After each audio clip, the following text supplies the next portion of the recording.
You know Graybar for electrical parts, but there's one more thing you may not be thinking of us for that can help maximize your next project's total value. Our pre-project planning services are designed to help you win the bid, save on labor costs, and keep your installers productive across your entire build. The sooner you call us, the better. Because when we're there from the beginning, we can anticipate your needs and help you solve problems before they become problems. Yep, Graybar does that.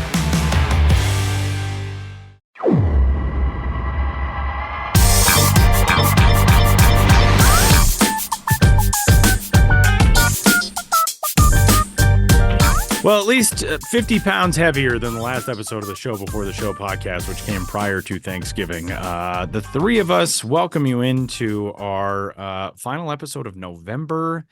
We're hitting the last month of the calendar year 2023. I did not, in case you're wondering, mean collectively. I just meant that I gained 50 pounds last week at Thanksgiving.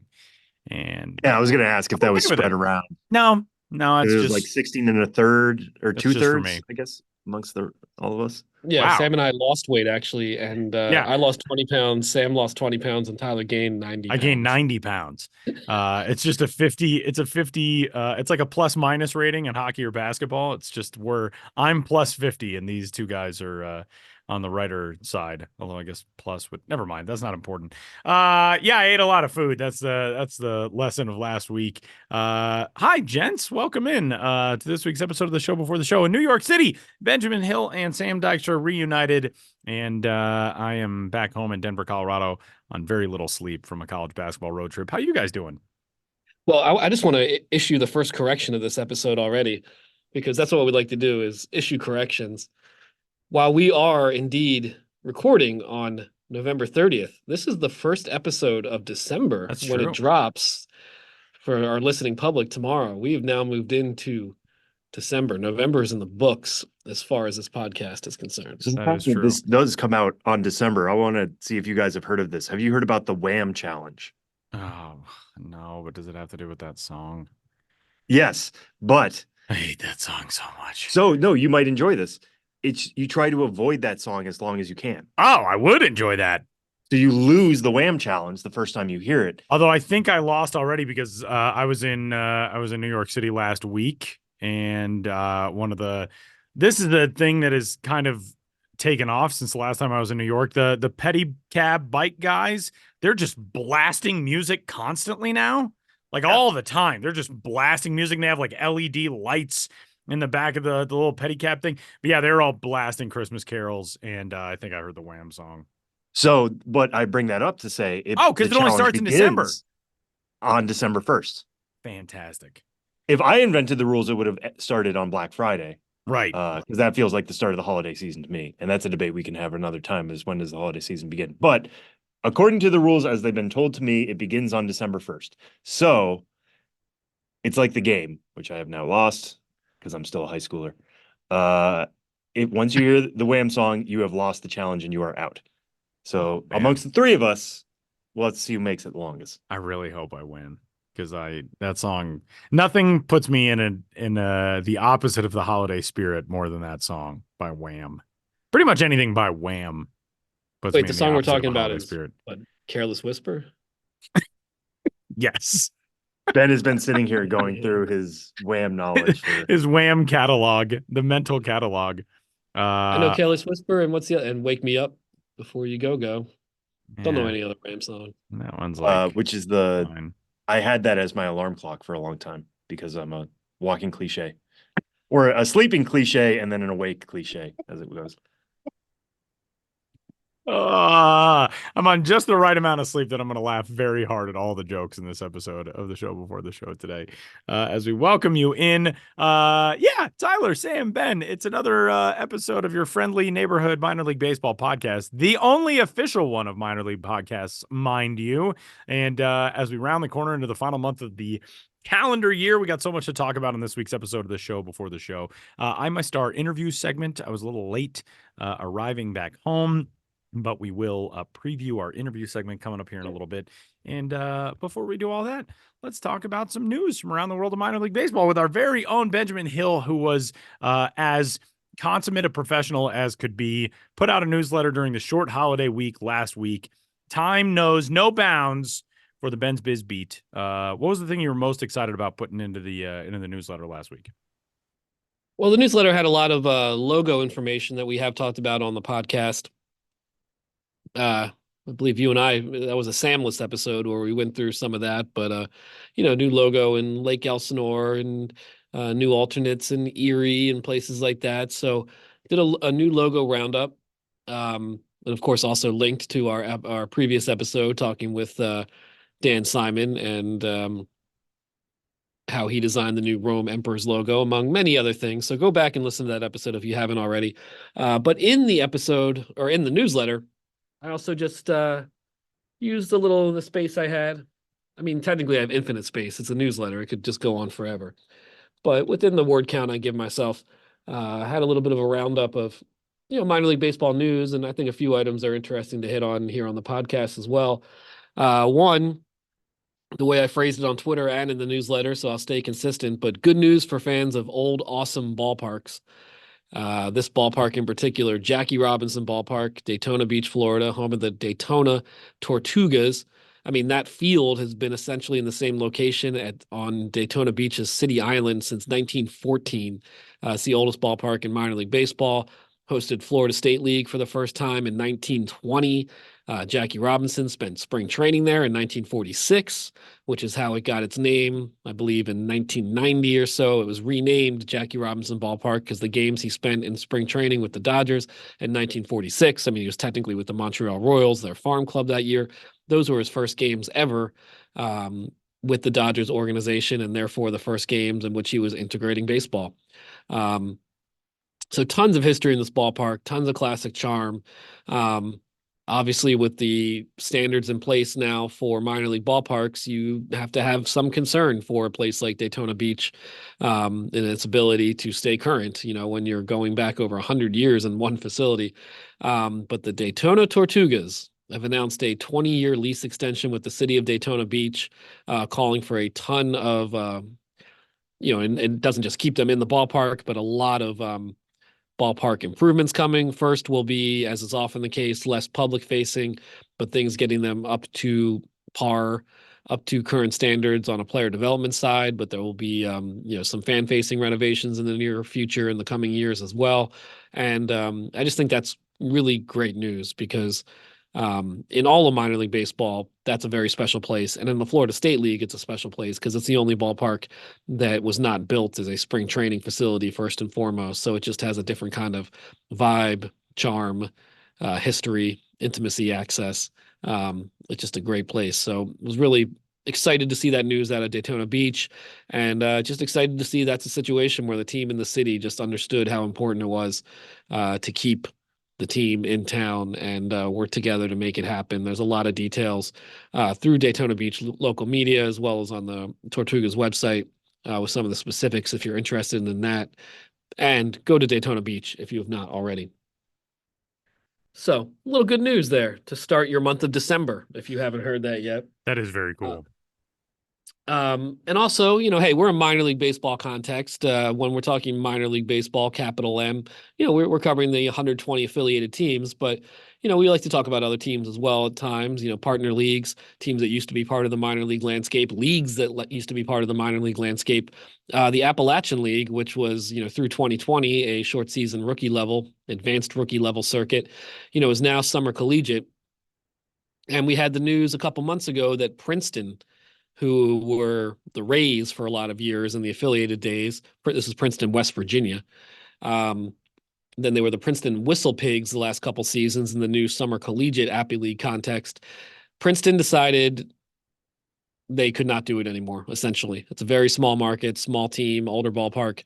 And just like in the affiliated ranks, there's standards for the Appy League and ballparks and the level of money needed to bring that ballpark up to speed. The community just said, we can't do that. So that was a loss. But was, as with many losses, then it opens up the door for something else. And so now we know that the Appy League is going to remain a 10-team league, and that 10th team, no longer Princeton, West Virginia, is now Huntington, West Virginia, that did have Appy League baseball for a time in the 90s, I believe from 1990 to 1995. They were the Cubs for most of those years, and then the final season, 1995, they were the River Ramblers, a co-op team. A concept that is never coming back, I don't think. But co-op teams were when teams had essentially too many players in their farm system for their proper affiliates. So co-op teams would be a mix of players from all sorts of organizations. So the last time Huntington had a team in the Appy League, they were the River Ramblers, a co-op team that were a really bad team, as most co-op teams were. And they were managed by present day minor league manager Phil Wellman in his very first minor league season in 1995. Phil Wellman most recently is manager of the El Paso Chihuahuas, AAA San Diego, but he got his start managing in Huntington, West Virginia. The new Huntington team is going to play at a ballpark on the campus. It's the ballpark used for Marshall. I guess that's Marshall University. Marshall University. Yeah. So it's that sharing your ballpark with a college program setup, which works in leagues like the Appy League when your season doesn't start till well into June, at which point the college is done. So it's one of those situations where Marshall University will play there for their season, then they'll leave, and then we have Appy League baseball in Huntington, West Virginia. So welcome back, Huntington, West Virginia. And as of now, they are going to be called, or they're being called right now, the Tri-State, which is in reference to West Virginia, Ohio, and Kentucky. There is no team name that we know of. Yeah, it's just been referred to as Tri-State. I doubt they'll call themselves the Tri-State Huntington Tri-Staters or the Tri-State Huntingtons or something. I imagine like the rest of the Appy League. River Ramblers, I feel like, does fit pretty well. It does. Bring back the River. League, Bring back the River Ramblers. Get Phil Wellman to the ballpark to throw out a first pitch. Have representatives in the local co-op. He has to throw out a rosin bag though. That's got to be Phil. Yeah, Wellman's like thing. a grenade. Like a grenade. That's all I will accept from Phil Wellman. Yeah, Phil Wellman, for those who don't know. Look him up on YouTube. Yeah, he's he's had a distinguished career, and I don't want him to be defined by his on-field meltdowns, but he's had some of the best, including one that when he was with, I want to say, AA Mississippi. That sounds right. Plus ago, I think that's where. Yeah, I want to say that was like 2009, maybe. Yeah, that was like in the early days of going viral. Like that thing blew up, and that was like on the cutting edge of being able to go viral. Yeah, and his ejection was like performance art in that case. I mean, he was crawling around on the ground. He picked up the rosin bag and lobbed it like a grenade. Yeah, we don't see those kind of manager meltdowns much anymore. Yeah, we don't. And that is a sad thing. So if you're a manager, a minor league manager listening to this podcast, which I'm sure many of you are, feel free to melt down next year. We want to see it. I would very much enjoy that. All right, Ben, there is a story that you've got on the site it's a great one. It is about the ballpark chef for the Lehigh Valley Iron Pigs, who, by the way, Ben also has a logo roundup up on the site. And man, Lehigh Valley just continues to turn out great stuff, including their Sunday uniforms this year, which are kind of a takeoff on the Phillies Sunday uniforms. They are gorgeous. But let's talk about Alessandro Buccino, who is the ballpark chef in Allentown, Pennsylvania, and is a very unique ballpark chef for his background and his road into minor league baseball. Yeah, I keep saying that. I always think I've done the road trip stories, and then I was going through my notes, and I was like, oh, I didn't write a story about this guy, but I interviewed him when I was in Lehigh Valley that would have been August. Alessandro Buccino, as his name might give away, is not just Italian, but he is from Italy, born and raised in Italy, and now he is a ballpark chef in a minor league baseball stadium. So I got word on his unique story when I visited the Iron Pigs and set up an interview with him. And just kind of had to profile, how does a guy who grew up in Italy, he's from southern Italy, I guess the greater Naples area, was living on the Amalfi Coast for a while. Of course, always loved food, being an Italian, not to stereotype, but he loved food and Italy's food culture, but he did not work in food service. And he's now well into adulthood, still living in Italy, seeing the beach from his balcony. But he met a woman, also an Italian, who was living in Italy, but her parents owned a pizzeria in the Poconos, the Pocono Mountains of Pennsylvania. And, he had fallen in love with his woman, now his wife, and they have some kids. And, they went to Pennsylvania and worked at his first job upon moving from Italy to the United States to the Pocono Mountains was to work at this pizzeria. And, he said he started at the bottom, which is like a general helper at a Pocono's pizzeria. But that started his career in food service. And he had been working as a sous chef, looking for advancement when he got wind that the Iron Pigs in Allentown, Pennsylvania, Lehigh Valley, not too far from the Poconos, had an opening, and he knows nothing about baseball. In fact, on his Iron Pig staff bio game, it says like favorite baseball memory. It says like I slept through my first game. Like I think he went to like a Yankees game once and was like, this is boring. This isn't soccer, and just like slept through it. But he got hired as a chef because he'd been working in food service now for the better part of the last decade or so, and is now he's not like the food and beverage director in terms of like the sort of job responsibility being to create all these wild food items that the Iron Pigs are really well known for, your bacon on a stick and your pork parfait and everything. He's the executive chef, which means that he's often doing group areas and suites, group areas, large amounts of food for large numbers of people.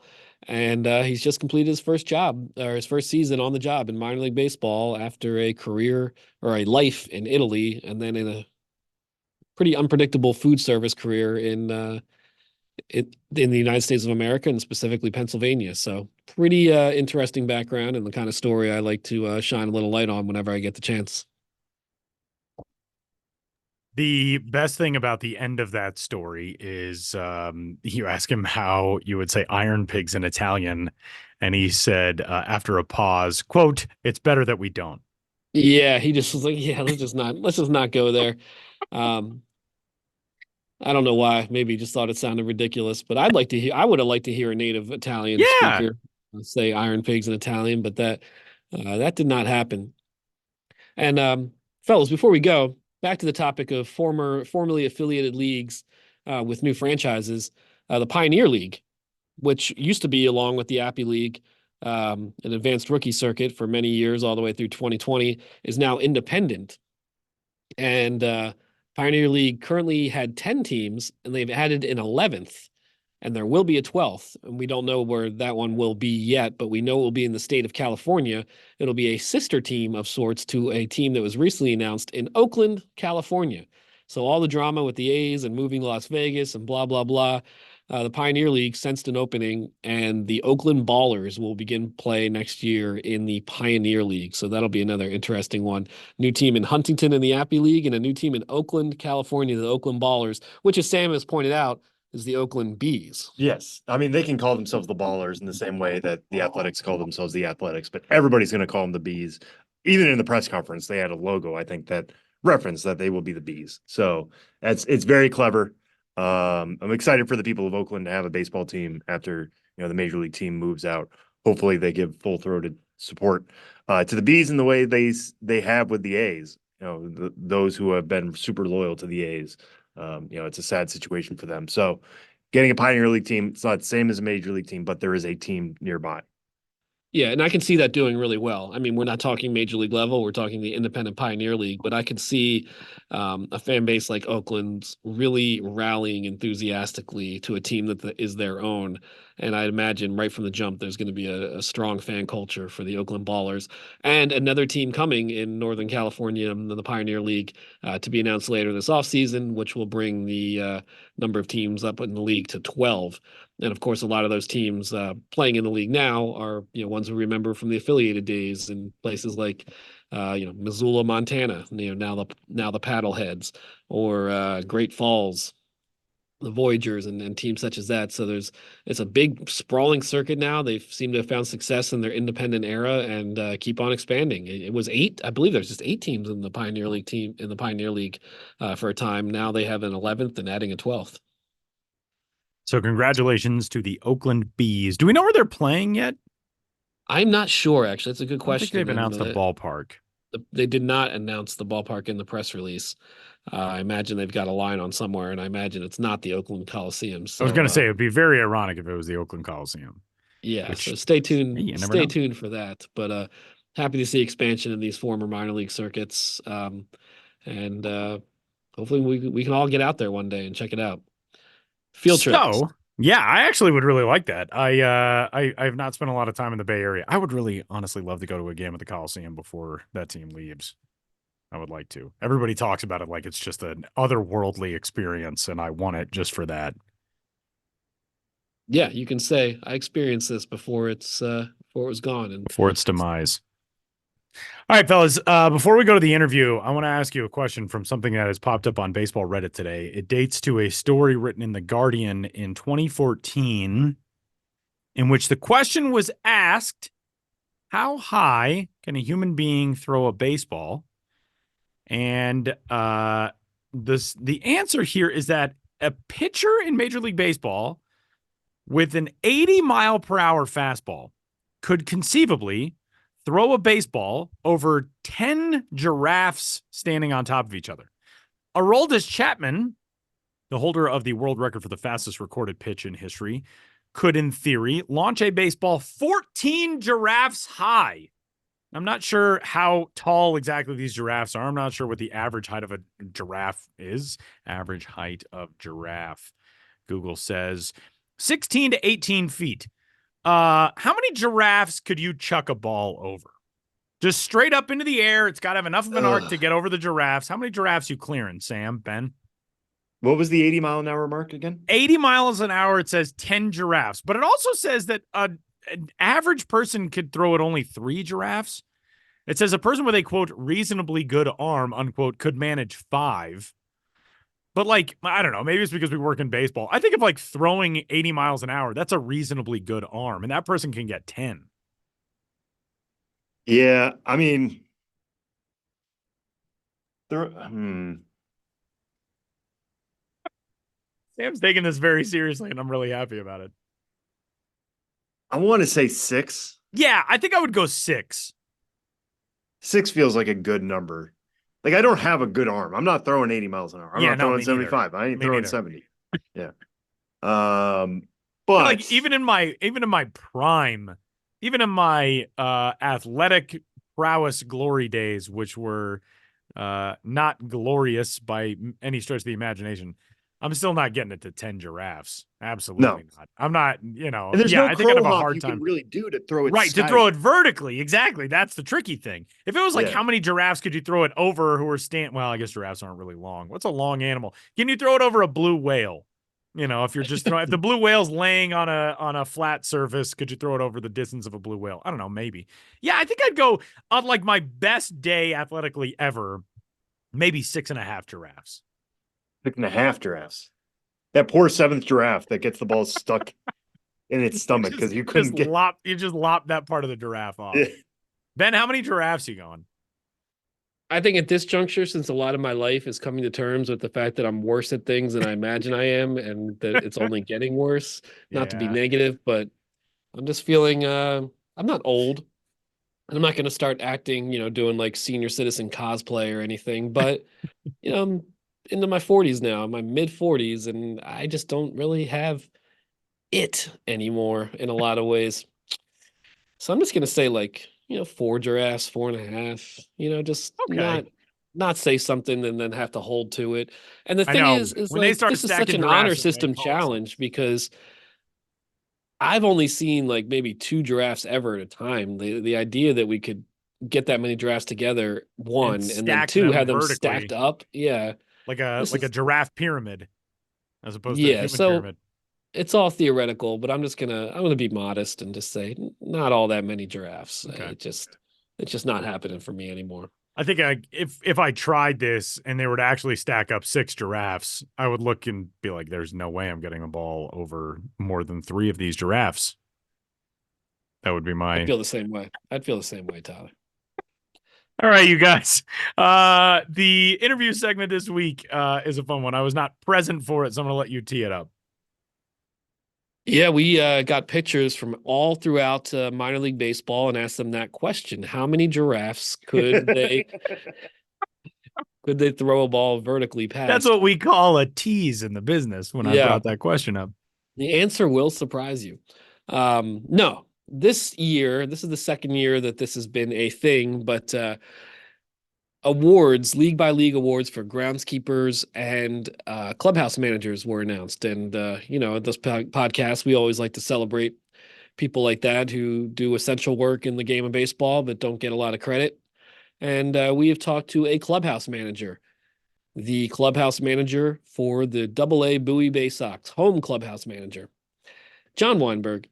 And he's here to tell us about his job, what it's like working with this up-and-coming crop of Baltimore Orioles prospects, and just a lot of granular detail about the work of being a clubhouse manager, the essential work of being a clubhouse manager in minor league baseball. So here's our interview with Jon Weinberg, clubhouse manager for the Bowie Baysox.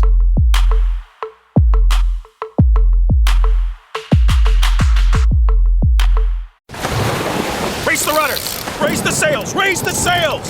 Captain, an unidentified ship is approaching. Over. Roger. Wait, is that an Enterprise sales solution? Reach sales professionals, not professional sailors. With LinkedIn ads, you can target the right people by industry, job title, and more. Start converting your B2B audience today. Spend $250 on your first campaign and get a free $250 credit for the next one. Get started today at linkedin.com/campaign. Terms and conditions apply. Earlier this week, the Clubhouse Manager of the Year awards were announced, honoring what is often an unsung profession in the world of minor league baseball, the guys who manage the clubhouse. And that is a job that has a lot of moving parts, a lot of different components. I think it's always interesting to shine a light on it and the people who are doing it well. And to that end, this is today's guest, Eastern League Home Clubhouse Manager of the Year with the Bowie Baysox, Jon Weinberg. Jon, thanks so much for being here today. Thanks for having me, guys. I appreciate it. Well, first of all, congrats on the award. I know you've been doing this job in some capacity or other, not necessarily with Bowie, but better part of a decade. What does it mean to be recognized like this by the industry, and have an actual award for the job you do? It's a great feeling. I mean, they just started doing the award, I think last year. Yeah. And to win it the second year, that's awesome. I'm really excited about it. And it goes to show that it doesn't, like, our job's not unnoticed by a lot of people. So that's awesome. Yeah. And, I was doing a little research on you, i.e. Googling your name. I found your LinkedIn page. So you've been doing clubhouse managing for quite a long time. Saw you had a stint with the Clinton Lumber Kings, the Frederick Keys, the complex in Sarasota. This is your third season with Bowie that you just completed. This is a job that maybe like a lot of baseball jobs, but doesn't necessarily seem to have as natural path inwards to it, or, people might not know how you go about getting a job, in clubhouse management. So what is, your background and your career path that led you into this industry and this specific line of work? It's kind of funny. I was in high school and I was working on the grounds crew in Hagerstown, and I did that for a couple summers, and then went off to college, came back, and the home clubhouse guy who was there in 2010 saw me one night after a game and was like, "Hey, do you mind running the visiting side?" And I was like, "Well, what do I have to do?" And he kind of explained it to me. And then I was like, "Yeah, I'll give it a shot for a homestand." And then after that, I went back to school, just got my associate's degree, and then ended up going right back into the clubhouse right after that. Yeah, and so you are obviously working in Maryland now with the Bowie Baysox, but you talked about working for the Hagerstown grounds crew in Hagerstown, Maryland. Are you a Maryland guy? Is that where it all starts? I actually grew up in West Virginia, like probably about 15 minutes outside of Hagerstown. So I would go to Suns games and Keys games growing up all the time because it was pretty close. And then, but no, I'm from West Virginia. Gotcha. And, before we get in the specifics of this past season and, more specifically about the work you're doing now, for people who might not know, and I know there's not necessarily such a thing as a quote unquote typical day in the life of a clubhouse manager, but what is, the teams at home starting a 6-game homestand, whatever the case might be, when you go to the ballpark, what does a job like on a game day in terms of the tasks you have to do and all the little things you have to complete to have everyone ready to play the game? I mean, I usually show up between 9:30, and then whatever I didn't finish up the night before, usually just some towels and, you know, reloading some snacks and some fridges and stuff like that. I end up getting all the towels folded, setting the field up, you know, bringing the coolers out, bringing the ball caddy machine, stuff like that, making sure they have everything they need for BP. And that usually takes me from like 9:30 until noon, grab some lunch. And then once I have lunch, guys start showing up. Guys start showing up at around like 1:30.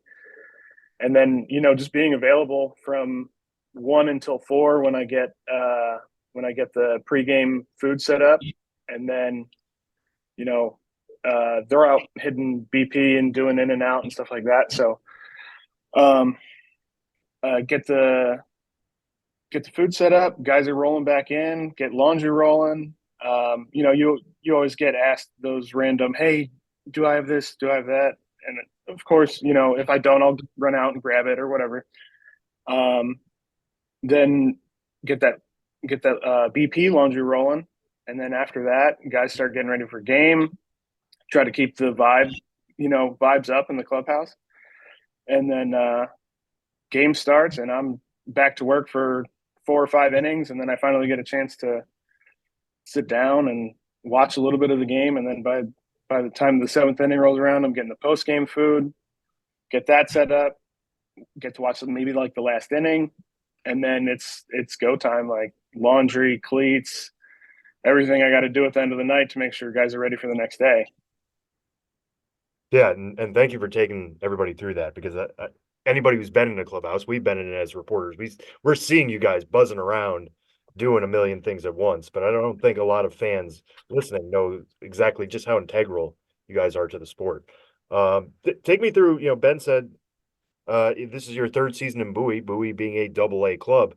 AA, when we talk to players, they say this is where you start to feel it. This is where you start to feel close to the show. What is the buzz like in a AA clubhouse? I mean, so obviously the last 3 years we've had, you know, a ton of talent. So especially in AA. So I mean, the vibes are always high and guys are excited to play, and you know, you'll get those guys that go through slumps and you're just trying to make sure that, you know, they're still comfortable, because like that's part of baseball. You're going to go through that, and if you can kind of help these guys navigate, like not with any like actual information, but just making sure they're comfortable and ready and have everything they need, I mean, that goes a long way too. Yeah, and is that more of an individualized approach? Like, how much are you trying to get to know these guys per person, or are you trying to follow kind of an organizational philosophy that comes from the O's?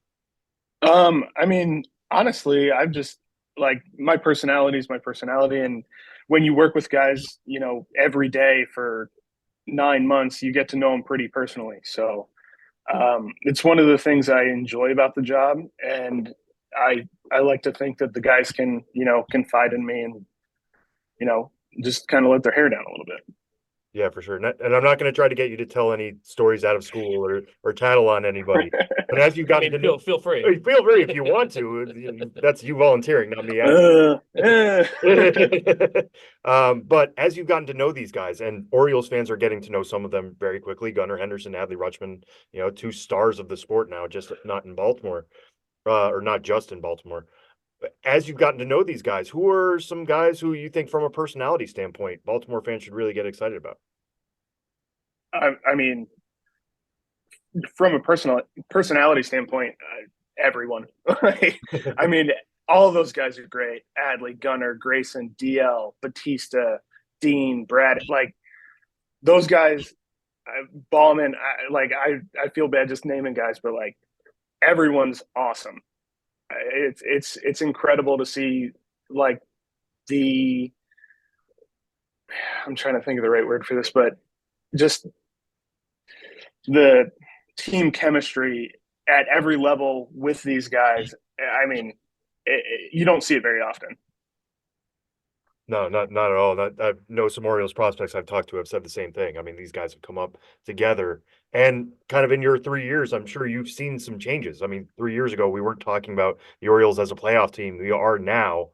Do you see a trickle down effect with that? When you see guys like Adley and Gunnar make the major leagues, is there a different vibe in that clubhouse knowing like, hey, we're not just the future, like we're trying to help a legit club now? Yeah, I mean, it's real now. Like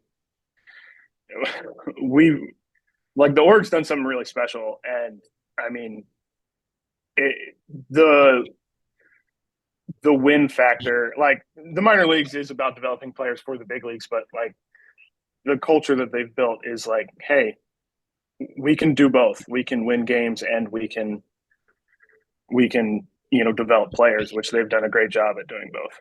Mhm. Yeah, and talking about the fun guys who have come through that team this year specifically, Jackson Holiday and Samuel Basayo, those guys came up as teenagers.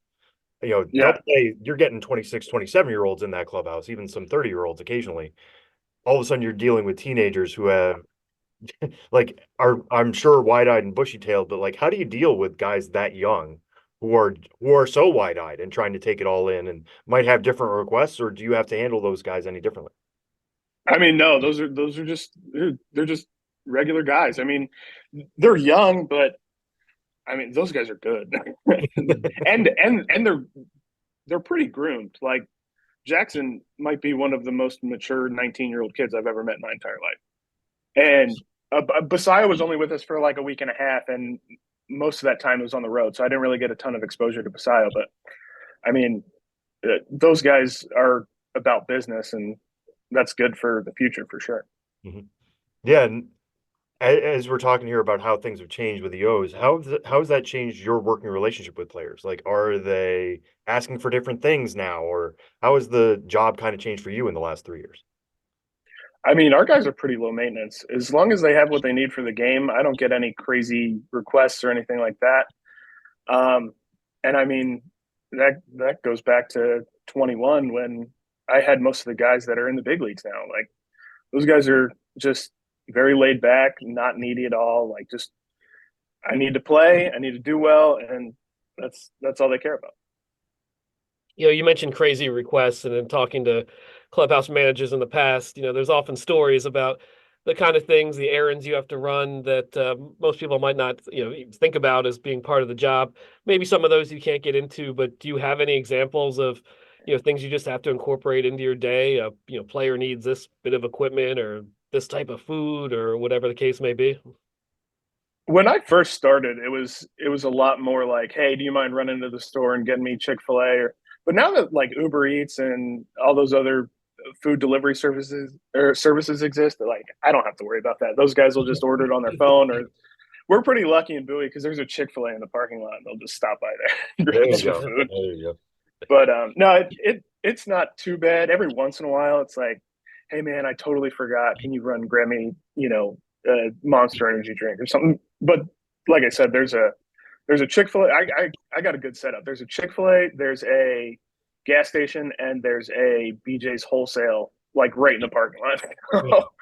Like the big three that I would go to on a regular basis. But Yeah, and I guess the location of Bowie Stadium helps with that. It is kind of, for those who haven't been there, when you pull into the stadium, you basically go, not a mall per se, but you go through a huge parking lot. So you're surrounded by, yeah, or not just a huge parking lot, but a huge shopping complex. So yeah, you're surrounded more than most teams with a lot of day-to-day player essentials.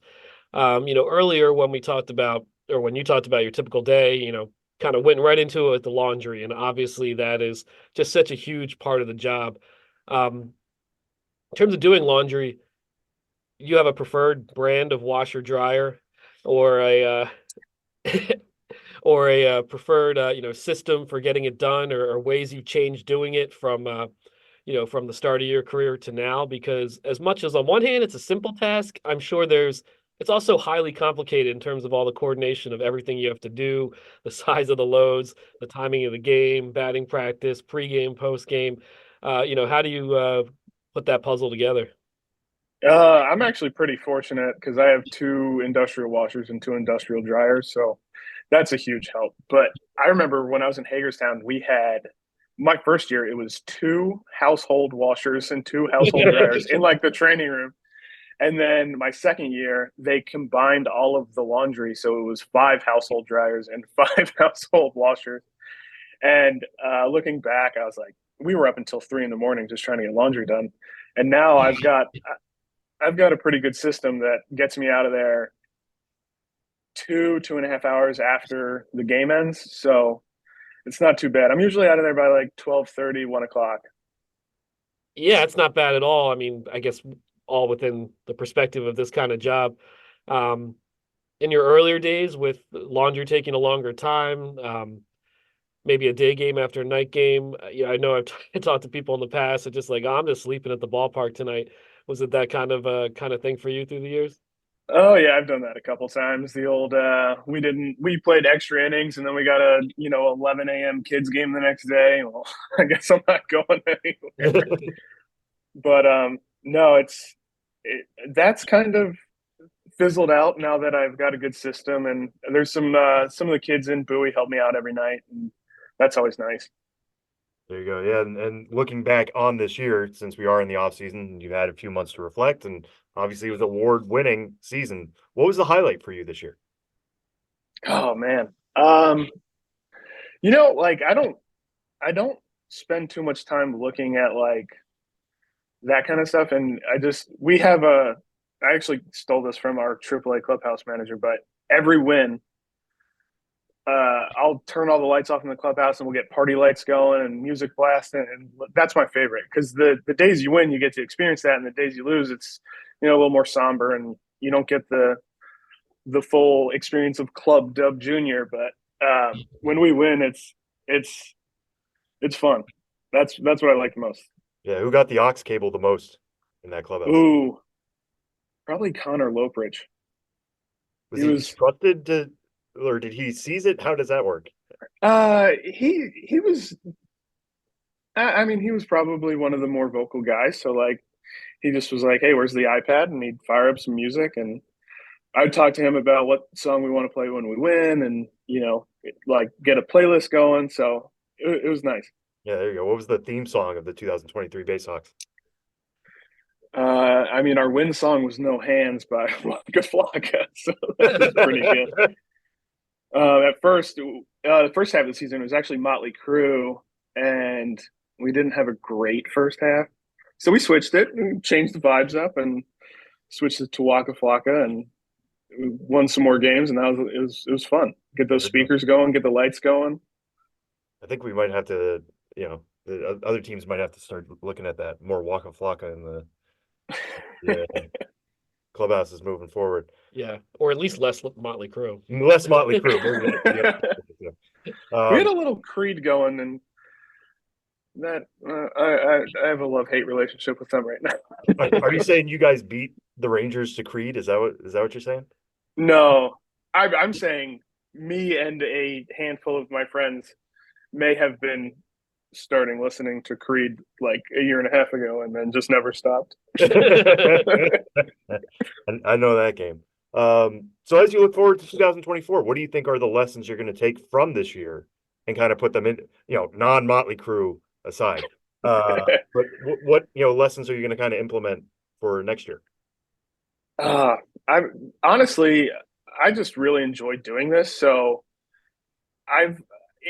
every time I change a clubhouse or start in a new place, I kind of have to readjust how I do things. And going into my 4th season, I think I have a pretty good system, but I always, tinker with stuff. But just being back in the clubhouse with the guys that's all I need. That and making sure the guys are happy is really all I care about when it comes to work. Well, the number one question, that Sam and I get, that anyone who works in baseball gets, and I'm sure you get, now it's the off season, what do you do in the off season? Actually, I just got off a cruise with my wife and our AAA clubhouse guy. He lives with me in the off season because he doesn't want to go back to Northwest Ohio. So and he won last year. He won International League Clubhouse Manager of the Year last year. But we just hang out. We we went on that cruise, and then we have 3 dogs at the house. So my wife and I just relax, and she's a nurse, so she's still working, but like I'll go into the complex a little bit because I live down in Sarasota, and we'll just hang out with the dogs. And this time of year, we're watching Christmas movies, and just being at home is nice. So I enjoy it when I'm here. Now, do you handle the laundry at home? I do, and I'm glad I do because I like to just get it done. And she's busy, she's working, and I have nothing going on. So yeah, and you got your systems already in place, so it's you're ready to roll with that. Well, you mentioned the clubhouse manager, AAA in the Orioles system. What kind of community is there among clubhouse managers, in general, in terms of staying in touch throughout the season, in terms of, sharing tips about the job, in terms of, maybe providing information about, opportunities for career advancement or moving into an open position? What's the lines of communication like throughout the year with other clubhouse managers? It's wide open. I mean, Adam and I, we talk 3 times a day, like on the phone. So just with player moves and stuff, it makes it easier. And then obviously we're really, really close friends. So, we don't, sometimes it's just nonsense. And then sometimes it's, a little venting. And then the other times it's, hey man, you're getting this guy, and this guy, like, here's his sizes. And the same thing with Ross in high A. He always texts me, hey man, you're getting this guy. This is their sizes. This is everything they need. This is what they don't have. Our boss is great. Jake Parker, he's the minor league equipment manager.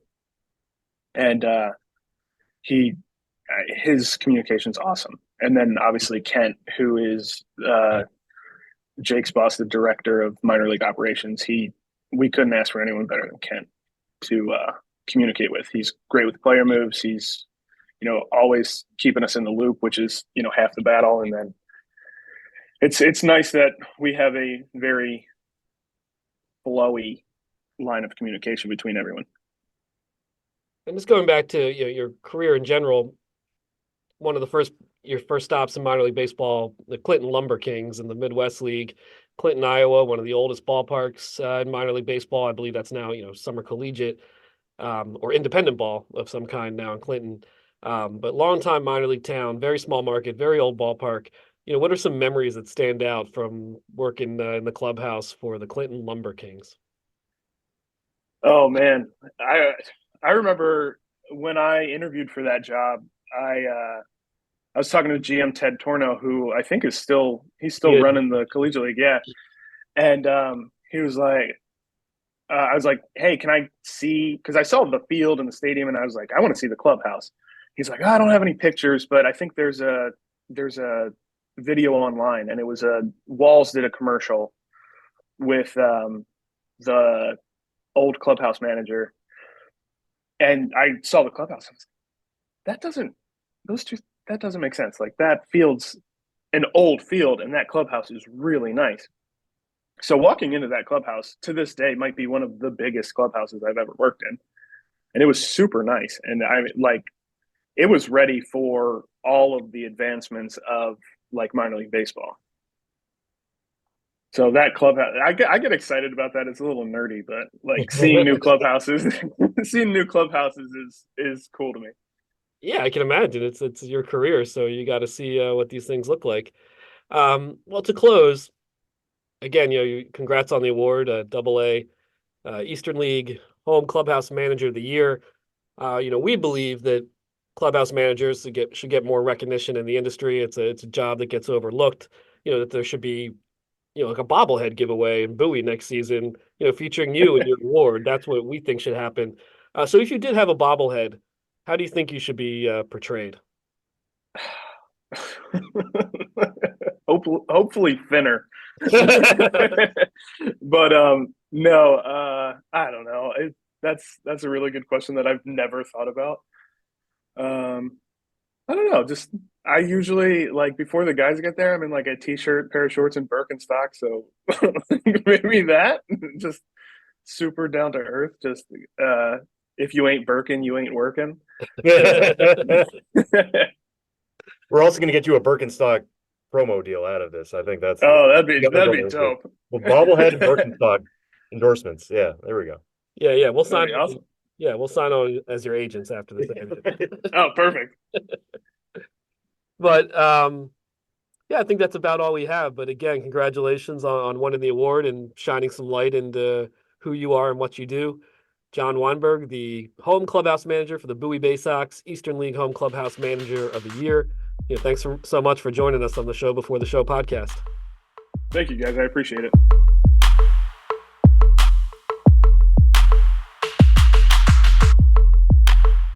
When you want your spring break to feel like and your kids' pool day to feel like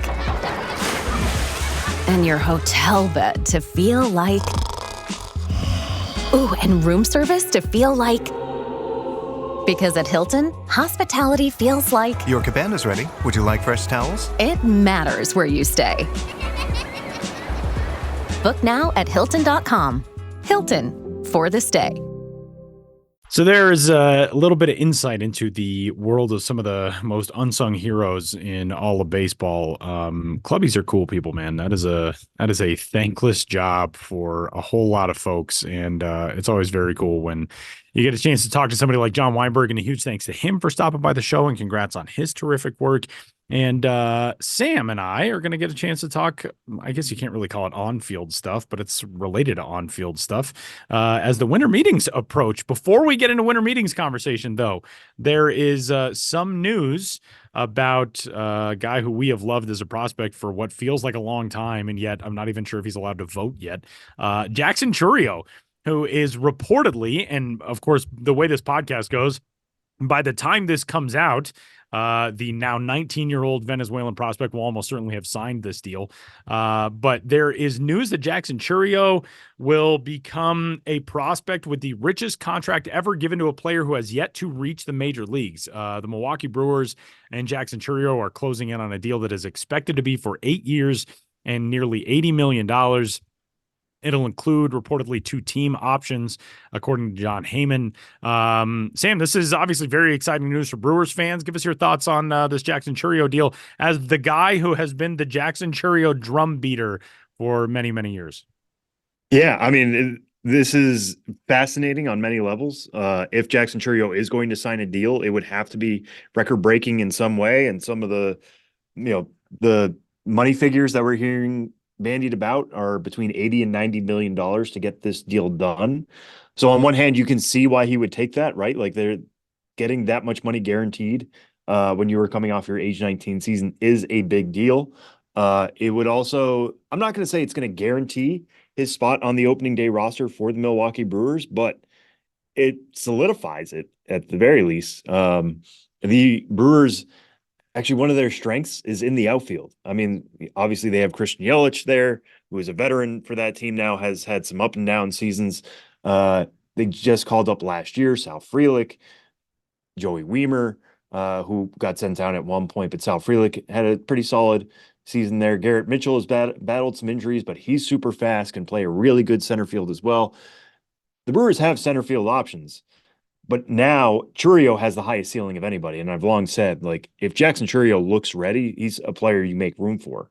And now they're not just making room for, they are making room in their budget for Jackson Chourio. So it seems like you said, Tyler, there's a decent chance that deal is going to be sewed up and signed by the time this podcast is live.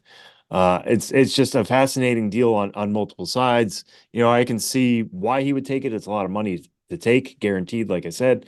But the fact that he's giving up a few free agent years and those club options are in there as well. Jackson Chourio potentially is going to be in Milwaukee for a long time. And that's great for Milwaukee. But he did give up something here. If we got to a point where, who didn't sign an extension when he was a young player and was very, very good as a teenager was Juan Soto. And Juan Soto is heading into a free agent year next year. He's a name that's going to come up a lot in this next week at the winter meetings and potentially beyond if a deal doesn't happen, or maybe the Padres don't even decide to trade him. But Juan Soto is setting himself up for a major payday. It worked out. It doesn't always work out. There have been other guys who have signed deals like Evan White, Scott Kingery. Those are the two biggest, and I would say John Singleton too, those guys signed big deals before they were really major leaguers, and they didn't meet the expectations of the contracts. But those guys are not Jackson Chourio. I can say that pretty confidently. Chourio's deal is going to be breaking Luis Roberts' deal for the largest signed by a player before they reach the major leagues. Robert, I think he certainly met what the contract could be. I don't know if he's necessarily met his ceiling over the years, but he is a very, very good player. And Chourio is right there alongside him. You know, I had some people a few years ago throwing Ronald Acuna Jr. Type comps on Jackson Chourio. We'll see how it's going to work. It's all going to come down to the bat, because he is a pretty good hitter. He hits the ball really hard. He hits it really well to all fields. I guess I should say why he's such an exciting player. He's a 70 grade runner. He has at least plus power as well. He was a 2040 guy last year, and he was one of 5 2040 guys who are also teenagers in the minor leagues since 1958. It was him, Ronald Acuna Jr., who I mentioned in 2017, Alex Escobar, 1998, Andrew Jones in 1995. That's another big comp, and Jose Cardinal for the Giants in 1961. So he's in really, you know, I won't say unprecedented territory, but it's nearly unprecedented territory. So it's a fascinating deal on all sides.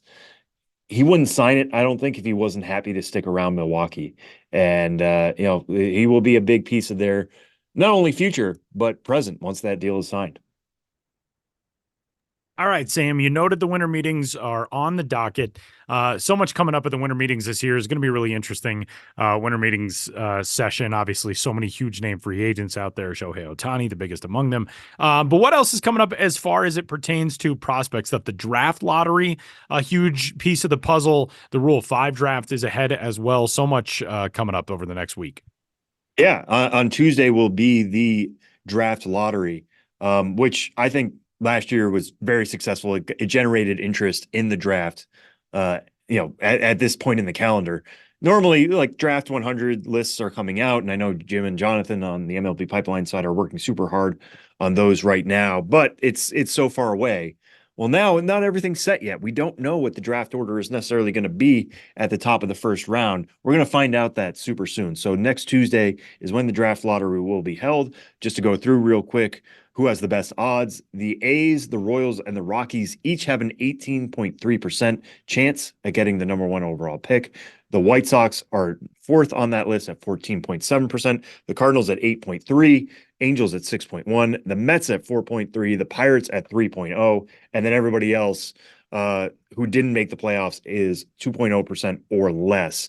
The only team that cannot get a lottery pick who would be eligible otherwise are the Nationals. That's because of they're a team that puts money into revenue sharing. They are not a team that takes it out of revenue sharing. There's some rules involved that they can't get a lottery pick multiple years in a row. Therefore, they will not be getting the number 1 overall pick this year. But hey, they got Dylan Cruz last year. That's a pretty good pick that they can sit on for at least a little while longer. We'll see how quickly he's going to make the major leagues himself. So that'll be fascinating on Tuesday. On Wednesday is the Rule 5 draft, which is always fun to cover because the point of that is to get major league opportunities to guys who are Rule 5 eligible, but were left off their 40-man rosters for their parent clubs now. So we'll see how it goes. Last year was kind of successful in terms of what the Rule 5 draft was. There weren't really stars, but there were a good amount of guys who stuck around, guys like Ryan Noda in Oakland, Mason Englert in Detroit, Thaddeus Ward with the Washington Nationals. We're seeing a little bit more success rate of late. So I'll be interested to see if that means more teams are willing to take guys this year, or if that was just speaking to last year's class and the opportunities that they got. So we'll get some answers on that on Wednesday. That also means we'll get some, you know, top 30 movement as teams add new guys or some are taken away if they're ranked prospects. So keep an eye on the MLB Pipeline top 30 pages to see how things are reflective of what the Rule 5 draft will be. One name I'll just throw out there real quick that I'm going to keep an eye on in the Rule 5 draft is Davison De Los Santos of the Arizona Diamondbacks. He's the highest ranked prospect who was left unprotected. He's at number 5. He had a really difficult year last year, at least in the first half in the D-back system. They've been pushing him pretty aggressively throughout his career with the D-backs. He turned 20 on June 21st last year, spent the year at AA Amarillo, really struggled. They actually sent him back to the complex to work on his swing, and the results really took off in the second half. Mind you, he was also super aggressive. I think his walk rate was like at or below 3%. So he was swinging at everything, but he was making better contact. He has plus power. If I'm a team that, isn't really going to contend next year, but wants to build up its farm system, I'd consider him. I'm not saying he's going to stick, but get a closer look. Just, draft him as a player, see how he looks in spring training, because the ceiling is pretty high on the guy. You're going to have to protect him. He's probably going to be a first baseman in the major leagues. But again, it's at least plus raw power. He hit some absolute blasts in Amarillo, and that could translate if he gets in front of the right hitting coaches. So that's one name I'm going to be keeping an eye out for. We wrote a recent piece, Jonathan Mayo, Jim Callis, and I, about each team's most interesting Rule 5 available picks. So check that out on MLB Pipeline. It's a great way to get ready for Wednesday's Rule 5 draft. And then, of course, I don't think we've seen like the major blockbusters in the winter meetings the last few years, but there's always the potential that could happen. I mean, all the GMs are going to be in one spot. A lot of league officials are going to be in one place. It's never going to be easier to negotiate these deals. So you're hearing a lot of smoke about Dylan Cease, on the trade market. Juan Soto, who we mentioned before. Tyler Glasnow is kind of out there as like the Rays seem to be shopping him potentially to save some money. Could be some deals that go down next week. If they don't, they could happen later in the offseason. Who knows? Maybe some of these teams are laying the groundwork for bigger blockbusters, but you never know with the winter meetings. Sam, how many giraffes do you think Jackson Chourio could throw a ball over? See, I get why you're asking the question. His lowest grade is his arm tool. So maybe how many could he hit over? I would love to see it. He could still do like 12, I'm sure. If he could do more than Chapman 6 or 6.5. He can do more than 10 if an 80-mile-an-hour fastball can get you to 10 giraffes. Yeah, you're probably right. At what point does that become a scouting tool? Giraffe clearance. It's like hit. I have to make some scouting calls in the next few weeks. I will be asking. Okay, please let me know what you find out. Yeah, Mason Wynn is somebody I have to write about. Mason Wynn, I'm sure, could throw over 15 giraffes maybe. I know that at some point soon, you're going to be conducting an interview with a prospect and you're going to think, should I ask him the giraffe question? I know it's going to happen. Maybe spring training. There's some boilerplate questions I ask at spring training. I'll add that to the rotation just for you. I'm going to quote you, though. When they look at me, please do. Please do. Quote me quoting a Reddit post that was quoting Guardian. The Guardian. There we go. Yeah, do that. All right. Well, our kingpin of giraffe clearance, Josh Jackson, stops by the show for Ghosts of the Minors coming up next.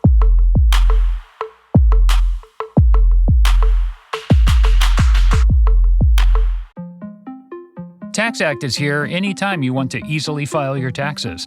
TaxAct is here for the early birds who like to knock them out as soon as the season opens. And for the procrastinators who like to wait until the very last minute. TaxAct is also here for the middlers who file right in the middle of tax season. No one ever talks about the middlers, but TaxAct sees you, and TaxAct respects you. TaxAct, let's get them over with. We interrupt this podcast to bring you another thrilling edition of Ghosts of the Minors. Now, here's your correspondent and host, Joshua Jackson.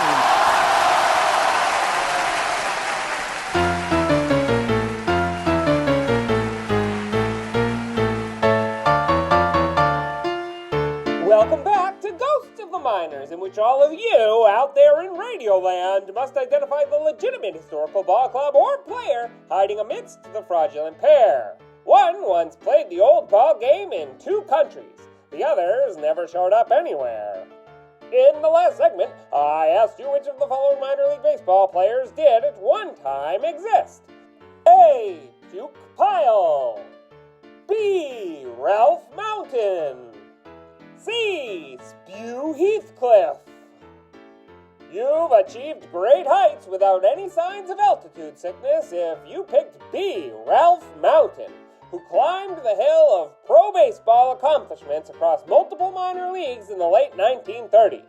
It looked as though Ralph would play for a cavalcade of teams as a youngster, Not a single scout retched at the sight of Ralph on the field, and he attracted the attention of the Pacific Coast League's Los Angeles Angels as a high school catcher in the Houghton Park neighborhood of Long Beach. Assigned to the Serif's Ponca City affiliate in the Class C Western Association for 1935, the young backstop was released in July. He thereby fell off the roster before those Ponca City Angels winged their way to a circuit title that fall. But Mountain began his climb in the 36th season back in the Western Association with the Hutchinson Larks, only to be released early on and picked up in the same circuit by the Pirates-affiliated Bartsville Bucks. There, he made headlines for occasionally forming a unique battery with right-hander Sidney Feltz. They were described in the press as a baseball oddity, on account of both of them requiring glasses. But even with corrected vision, Mountain couldn't see his way clear to sticking around with Bartsville. Of course, Ralph was trying to get thrown up in the organizational ladder, but instead, Pittsburgh sent him to the Jeanette Little Pirates in the Class D Pennsylvania Association in June. In short, the first year in pro ball was a winding road for Mountain, and he didn't get into all that many games across stints with 3 teams. He spent 37 and 38 with the Vancouver Maple Leafs in the Western International League, and Mountain might have reached his peak with those Leafs in 38 when he made the circuit's all-star team. That elevated performance had Mountain poised to climb new heights, but unfortunately, he hit a plateau. The Vancouver rival Tacoma Tigers purchased his contract 10 days before the calendar flipped to 1939. It'd be a bottom-dwelling view to say things were all downhill from there for Mountain, but Ralph was sickened by his new contract offer from Tacoma, and he was a holdout until April 12. And even after he got the ball rolling, he didn't play quite as well as he had the previous year. Mountain was apparently rostered with the Meridian Bears of the Southeastern League at some point in 1940, but evidence he played is scant, and by that fall, per his draft card, he was working at a brewery in San Francisco and living in the building that's now the Hotel Union. Within a couple years, he was playing for the Army's team at California's Fort Roberts. It's difficult to say with absolute certainty that our Ralph was the same Ralph W. Mountain who was killed in action in the Philippines in 1945, but it seems likely. Either way, it's clear he gave his youth to baseball and to the military during the Second World War. And that's how Mountain set a lofty standard. Now, on to the question for next time. Which of these teams played squeaky clean ball in the minors of yesteryear? A. The Ventura Scrubbers. B. The Naples Napkin Makers. C. The Troy Washerwomen. Want to know the answer? Get into hot water. Or tune in for the next Ghost of the Miners. But for now, you'll have to excuse me. My producer Ben Hill is doing some holiday shopping, and I've got to sneak his credit card back into his pocket.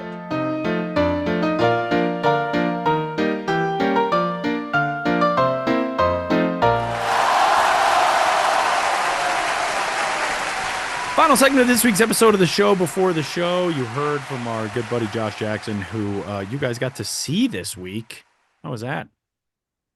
I mean, it's always a pleasure to meet Josh and see Josh and hang out with Josh. Yeah, Josh did a lot of interrupting this week. He did. Interrupting in person. It was great. Which is a newsletter reference, in case anybody doesn't get that. One of my favorite parts of Ben's newsletter, beyond all the good work Ben does and all the words he puts into newsletter and all the hard work, is the Josh Jackson Interrupts segment, which is Josh coming in to essentially promote this podcast. Yeah, that's what he's doing. He's interrupting to promote the podcast. Exactly. And it always comes with a fun picture of Josh literally interrupting somebody. Sometimes it's friends, sometimes it's just the public in general. Sometimes it's absolutely nobody, but he's acting like somebody's there because he's such a good actor. So we took a lot of shots for that. So make sure you are subscribed to the Ben's Biz newsletter so you can see all the fun Josh Jackson interruptions. They'll be coming that way very soon. Yeah, it was great to have Josh in town in New York City for a couple days. He's usually up there in Maine in his cabin in the woods, and he came all the way to see us in New York City. I had a great moment with Josh.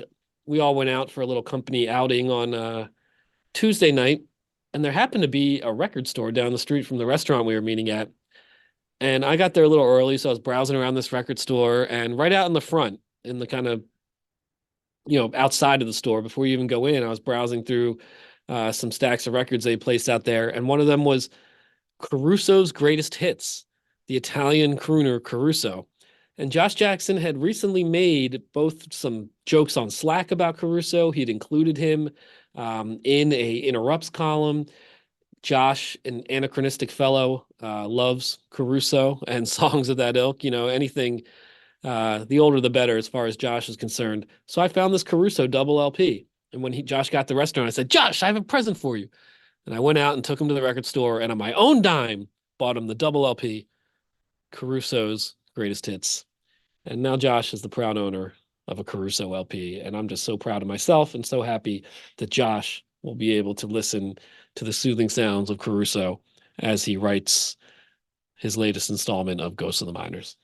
That is pretty great. And for all of you, of course, you can go back through the Ghosts of the Miners archives at milb.com/podcast. And that'll do it for this week's episode of the Show Before the Show. For our good buddy Josh Jackson, for Ben Hill, for Sam Dykstra, my name is Tyler Maughan. We'll catch you next week.